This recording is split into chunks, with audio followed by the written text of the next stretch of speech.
Please ignore the mess that is my patio right now, but it's been raining. Finally, here's the passion vine, going strong. I wanted to show you guys how the garden looks in August of 2021.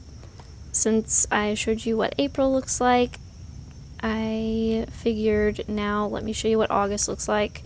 I know that I don't have like a dedicated video on May through July, but hopefully I will get more consistent over the next year or so with creating videos.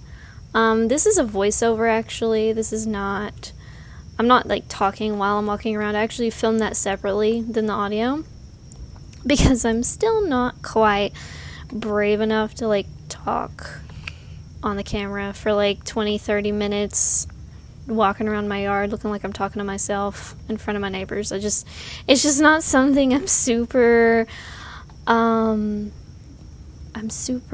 used to yet. So for now I'm just gonna do voiceovers, and I just wanted to show you guys what I've got going on right now. This the rain has really there's milkweed seeds, letting them reseed themselves, blanket flower, gara, and then you saw partridge pea earlier, but then we've got some peonies, verbena, a lot of Bermuda grass weeds growing everywhere as always.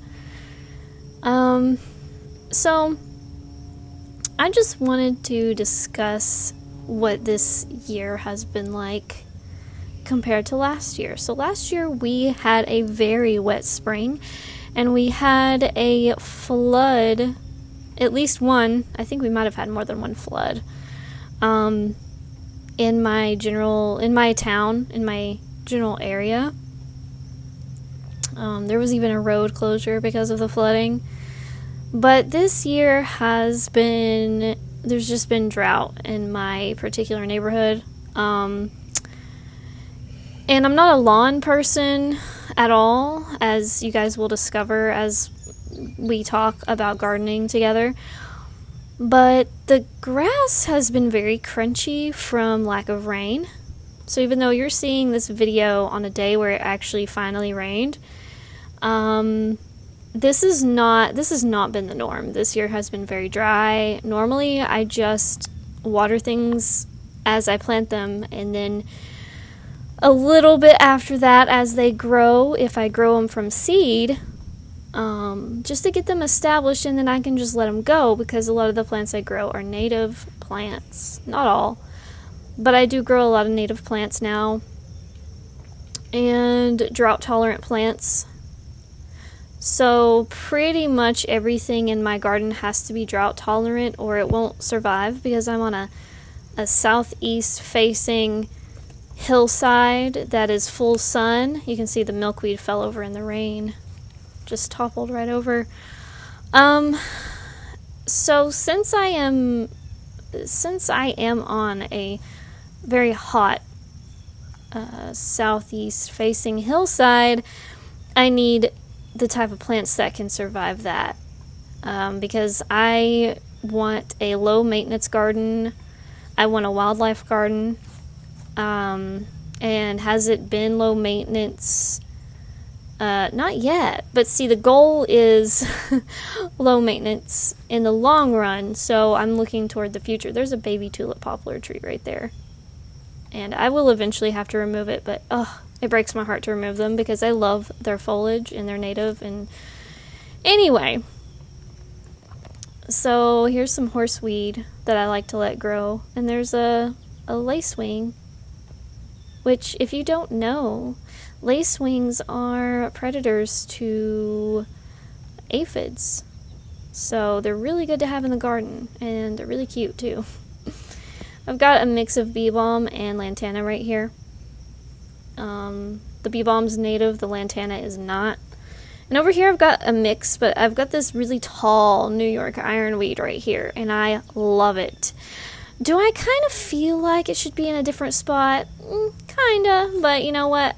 It's beautiful, so why should I care where it's at? Okay.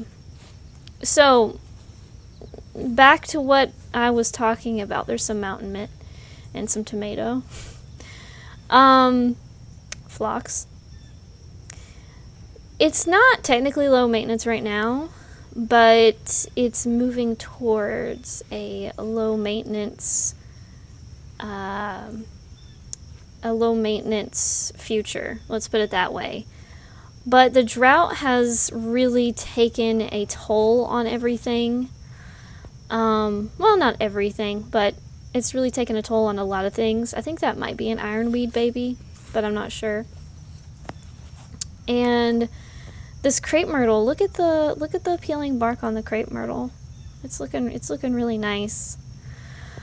But for some reason, this crepe myrtle hasn't bloomed this year yet. I don't know if it's going to bloom as the month progresses, but it hasn't bloomed this year. Here is one of my 3 redbud trees given to me by my friend Jessica. And it's been this particular redbud has been growing so fast, and I love that because I really want things to grow vigorously and fill in. I want to shade a lot of my garden. I don't necessarily want 100% of my garden to be shady because I do really love a lot of these sun-loving plants. So I'm not looking to turn my entire garden into a shade garden, but I want at least 50% of this front garden to be shade because it is miserably hot in the summer on this hillside, I'm telling you. Between the concrete and the southeast facing, it's just a lot. It's just a lot. There's no mature trees. There are no mature trees on my plot of land at all. So we kind of started from scratch. Okay, here's a variegated phlox. I think it's called Triple Play. I just got this. This area is in development. It was full of weeds, and I recently pulled a lot of them out. Not everything has been pulled out, but it's a start. You can see where the weeds are on the right side, and then the left side where there's a lot of bare ground is where I pulled a bunch of weeds out. Here's my beautyberry shrub. I really love this shrub. I cannot wait for those to turn magenta in the fall. Those little berries. This is a native shrub. And in case you're new here, I am in East Tennessee, Zone 7A. So when I say it's native, I'm talking about native to my area. I have no idea what's native to your area because I don't know where you live, but if I say it's native, that's what I mean. I mean native to East Tennessee. Alright, so this is an Eastern Red Cedar, and I really wanted to show you guys this because this looked terrible last year. The Eastern Red Cedar did. I transplanted it from my backyard to right here because where it was not a very good spot.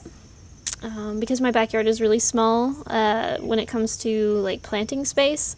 So it was just kind of going to be a weird giant tree in the middle of nothing. And so I moved it up here to put in the hedge because we're trying to create a hedgerow, and we're trying to use a bunch of native plants in our hedgerow. And so I moved it up here, and it's been doing great this year. Last year, it just didn't do very well. I don't know. I mean, I don't know. I think it just needed time to acclimate to the transplant, I guess. Because when I first moved it, I thought it was going to die, and I was like, oh, I'm going to rip that out. And I was like, no, I'm going to wait. And I'm glad I waited because it's doing good now. This is my black cherry tree. It's also called wild black cherry. I think it's also called Prunus serotina, if I'm pronouncing that correctly. Correct me if I'm wrong, but it is the wild black cherry. It's native to my area. That's going to be my shade tree, you guys. That's going to be my big shade tree. This is oak leaf hydrangea, and it's already starting to turn the pretty colors. Because a lot of things are prematurely turning colors. And I'm assuming it's because of the drought. I've watered the oak leaf hydrangeas several times because of the drought, but you know, there's only, you don't want to overwater. It's better to, like, from what I've seen, it's better to underwater than overwater. A lot of the things that I plant need moist, well-drained soil, and that tells me they don't like to sit in, like, a bucket of water. So I just try to, if it hasn't rained in a good while, which it hasn't, then I water things. And I just keep an eye on things. But this is a prairie drop seed. I just bought this the other day. I'm hoping to divide them because I bought 3. I try to do what I'm told now and buy things in 3s and 5s. There's a great blue lobelia, I think. And I say I think because I grew it from seed, but I kind of neglected it for the longest time in its jug. I had it in like a milk jug. Okay, here is, what is the name of that? Oh, I just bought it the other day to be a ground cover, and I totally forget now. I think it's loose strife, I think is what it was called. I've got a lot of violets in here. The violets are just free because I transplanted them from my lawn, and I actually have a bunch more violets in my lawn, so I'll be transplanting a bunch of those into here too because I need to cover this ground before the Bermuda comes back in because I pulled a bunch of it out. But this is a really cute little tree stump my in-laws gave me, and here's some phlox, and then the vine you just saw was Virginia creeper coming in naturally from just volunteer. I've got some American plums, I've got elderberry. I probably planted things too close together over here, but to be honest with you, I tried to move one of the plums because I felt like it was too close to the elderberry and I just couldn't dig it out. So I have like 6 plum trees, so I decided, you know what, it's okay. It's okay. Because I want this hedgerow to be really densely planted, but oh, there's the hummingbird. The hummingbird flying around. I actually have at least 2 hummingbirds now. When I first started gardening and I just had like celosia and I didn't have much of anything else, that's the first year I noticed 1 hummingbird show up. But this year I definitely have at least 2 because I've seen them fight each other. This is a crabapple tree. I forget what kind of crabapple, but hopefully this will be a nice sized tree someday. Like a small tree, but decently sized. And you can imagine, like, you see all these plants near it, like, for now, because you kind of have to plant things to prevent the weeds. Like, you kind of have to let things go to seed if you want to prevent Bermuda and things like that, because if you don't, the Bermuda just comes right back, and it's just... Now, this area is full of privet and weeds, and I do have some native plants in here that have come naturally, like the heartleaf peppervine and some Virginia creeper and hackberry trees, and I think a box elder tree or 2 in here. But we plan to have someone come and completely redo this area with all natives and or evergreens. So like a mix of natives and evergreens, or maybe even native evergreens mixed in with deciduous plants, because I want a really pretty curb appeal. Oh, there's a weed. Gotta pull that one out. Yeah, the rain, that little bit of rain we just got made the weeds come back. Here's an arborvitae. Some more phlox I haven't planted yet, because I just bought some of these plants. I just bought them to fill in these gaps where I pulled these weeds. And let's see, more variegated phlox, and then I have a bee balm on the left. I just love the variegation. I don't have really hardly anything in my garden that's variegated, so I saw that. Actually, I didn't even see it. My husband saw it. He's like, look at this. I was like, oh, I was like, I'm so glad you saw that. I gotta get it. So... something I'm going to try soon is I'm going to try to propagate some of my native plants, because it's something that I haven't had a lot of success with yet, and I really want to get better at it. So I'm going to give it a whirl. I had some success rooting a non-native plant called Dusty Miller in water, and I'm going to try that with some of these native plants. I think I need to get like softwood cuttings though, because I noticed I tried to do a hard cherry, like wild black cherry cutting, and it didn't root. So I don't know what that little creature is, but he's cute. And I've got a hyacinth bean vine there, and then this, I don't know what this is. I'm gonna have to look this up. It kind of looks like sawtooth oak, but it kind of doesn't. So I'm gonna have to look that up. I've got some mushrooms. I love when mushrooms pop up. It's so delightful to see those. Then over here I have a plant that I'm not sure what it is, but I did some looking up on the iNaturalist app, and it might be a native wildflower.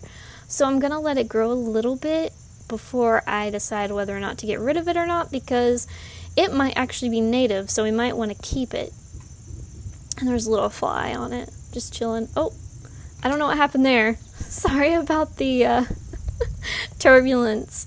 Oh, I was trying to get a better view because I couldn't get it to focus on him. Anyway, so I think this is bone set. I actually don't remember. I think I lost the tag. But I always call it the white Joe Pye weed because it reminds me of Joe Pye weed, the way that the flowers are. It's so similar to me. Here's the actual Joe Pye weed right here with the beautiful, deep, pinky purple stems. Like, I think that's what really drew me to this, other than the fact that the swallowtail butterflies love it. But I really should buy more of it because I love it so much. But I keep buying other things instead when I'm actually at the plant place. I don't know why that is. I think I'm one of those people that I can't resist getting things I don't have yet. I just can't resist, because I want such a huge variety of plants. So I'm going to try to propagate some of the stuff I already have and see if I can multiply some of the stuff. I tried to divide my coneflower last year because it was huge and I couldn't divide it. I just could not break it apart. So this year I have a new tool that I've been using to pull weeds and cut things, because it's like a knife, like a very sturdy knife. You're supposed to be able to transplant things and divide things and pull weeds with it. And so far I love it. So I'm gonna try to use that knife to cut some of my plants and divide them up. And we'll see how that goes. Over here it's very weedy, so try not to judge me, but I know what it's like to pull Bermuda for hours and break my back doing it, and then just a week later it's back. I know what that feels like and I hate it. So I limit how much I pull it out, and if I pull it out, I better have a plan for what I'm going to put there, or have a plan to go get more plants to put there. And so that's why I'm doing it a section at a time, because otherwise it would just come right back if I just tried to weed it all at once. You know, if I took a whole week to weed all this, it would just come back next week and it would have been a huge waste of time. So I just wait until I have something to replace it with. And in the meantime, as things grow, as things get more mature, they should start shading out the Bermuda, because that's what I've found in patches like right here where the Bermuda's pretty much gone. It's because it's so densely planted, and that plantain just came up on its own. Here's another area where I've almost completely eradicated Bermuda. There's just a few creeping in that I need to manage ASAP before it gets out of control.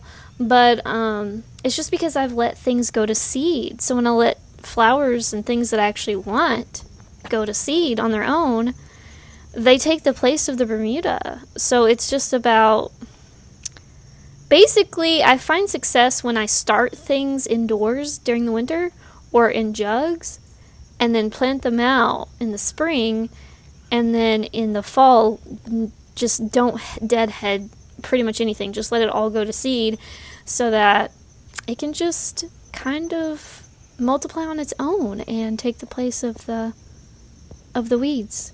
So that's the passion vine on the archway. One of my favorite features of the entire garden. There's some Bermuda creeping in there too. You can see it everywhere. I think I accidentally stepped on a snail. That's what you just saw. Anyways, that's pretty much gonna wrap it up. Oh, and here's my tulip poplar I'm growing in a pot because I can't resist. I don't have room for this giant of a tree in my yard, so I just got it in a pot. But yeah, that pretty much wraps it up. Thank you guys so much for watching, and I will see you in the next one. Bye. Storm clouds.